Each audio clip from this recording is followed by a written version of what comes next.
언론 속 정책에 대한 오해부터 생활 속 궁금한 정책까지 짚어보는 정책 바로보기입니다. 경북 산불로 인한 피해 지원 가운데 가축 손해와 관련해서는 온전히 지원되지 않는다는 지적이 나왔습니다. 사실 확인해 보고요. 장마철 빗길 교통사고 예방법을 알아봅니다.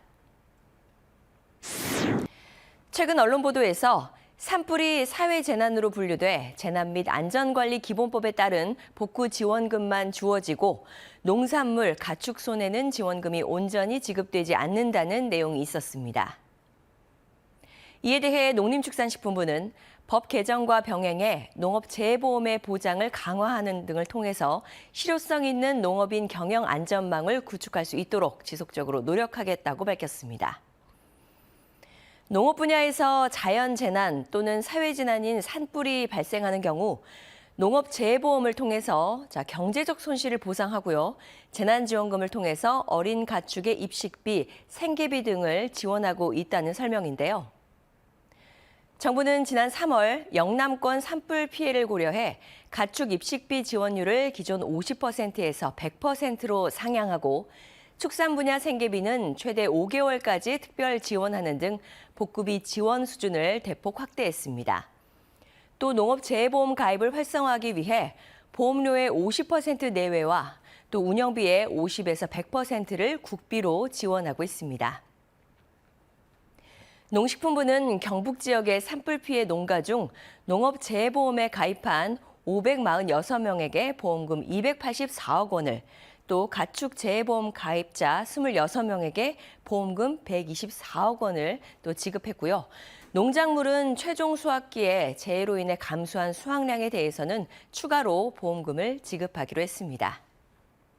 정부는 농업재해에 대한 국가의 책임을 강화하도록 재해 이전까지 투입된 생산비의 전부 또는 일부를 지원하는 농업재해대책법, 또 농가가 대처할 수 없는 일정 수준을 초과하는 재해 피해로 발생한 손해는 보험료 할증을 제외하도록 하는 농업재해보험법 개정안이 지난 14일 상임위를 통과했다고 밝혔습니다. 비가 많이 내리는 장마철에는 빗길 교통사고를 특별히 주의해야겠습니다. 빗길 교통사고가 교차로와 교차로 부근에서 가장 많이 발생한다고 하고요. 또 빗길 사고의 원인은 안전운전 의무 불이행, 또 신호 위반인 것으로 나타났습니다. 그럼 장마철 안전수칙 살펴볼까요?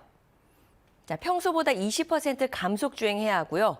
비가 많이 내리면 최대 50% 감속할 필요가 있습니다. 급제동, 급가속 급물이고요. 차간거리 평소보다 2배 확보해야 합니다. 시야 확보를 위해서는 전조등이나 안개등을 미리 켜고 전방을 철저히 주시합니다. 보행자는 밝은색 옷을 착용하고 무단 횡단은 절대 안 됩니다. 지하차도에 진입할 때 침수된 지하차도로는 가지 않고 상습 정체 구간으로 통행하지 않습니다. 침수가 우려될 경우 타이어 높이의 3분의 2 이상 잠기기 전에 대피하고요. 침수 상황을 대비해서 미리 창문을 내려 이동합니다.